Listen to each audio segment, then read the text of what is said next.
who would you say was affected that landed you into the situation? Well, I think that a lot of people was affected, not just the victim. Me selling drugs, shot somebody.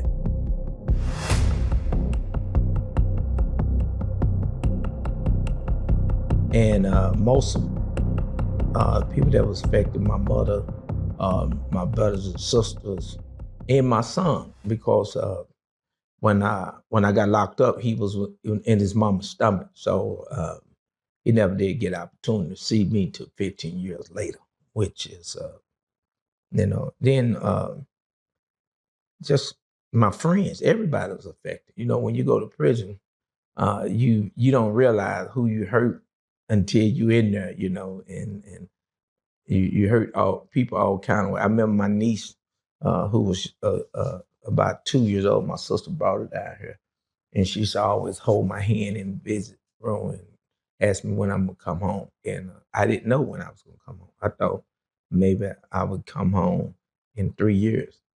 Well, I ended up being gone for 15 years. I thought I was gonna beat my case or get it overturned, but end up doing 15 years. Lastly, we try to ask the why, as far as what were your circumstances in which led you to, do the things that led you into prison, and, the mentality of why you felt that was what you needed to do at that time. Well, when you're coming up in South Dallas, and I was, West Dallas, but we raised up in South Dallas. When you coming up the way I came up, I saw so many different things in my household. My mom trying to raise 6 kids by herself. It was difficult for her.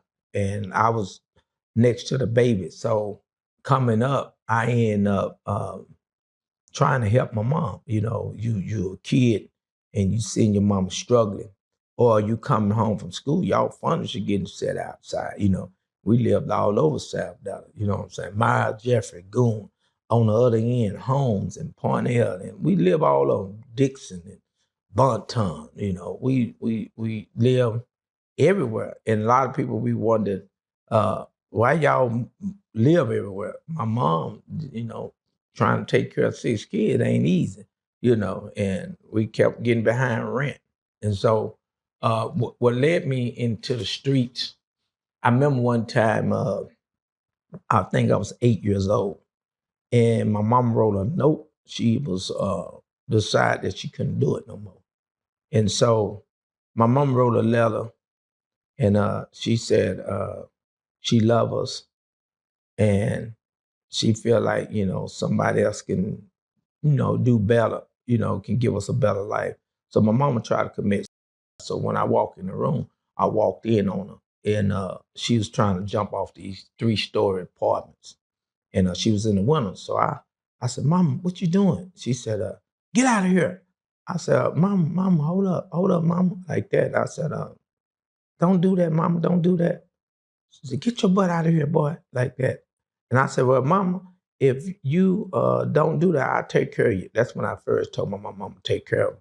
I said, "I promise, Mama, I don't care about no clothes. I don't care about no shoes. I don't care about none of that. I just want my mama." So she looked back, saw me, and my mom was like, she was at a point where she felt like she ready to take her life.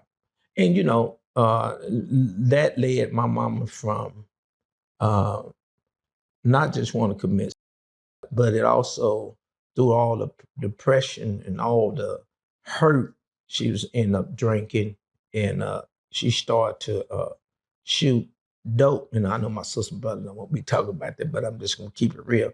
She started to shoot heroin, in trying to please people. And so in the process, her own drugs, she just started doing drugs, and all these things going on in her head.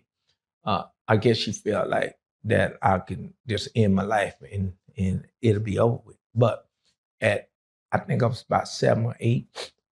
That's when I said, Mom, I'm gonna take care of you. So that what led me into the streets, and caused me to feel like I need to do something. I need to change my household. And so that's how I first started to want to get involved and help them.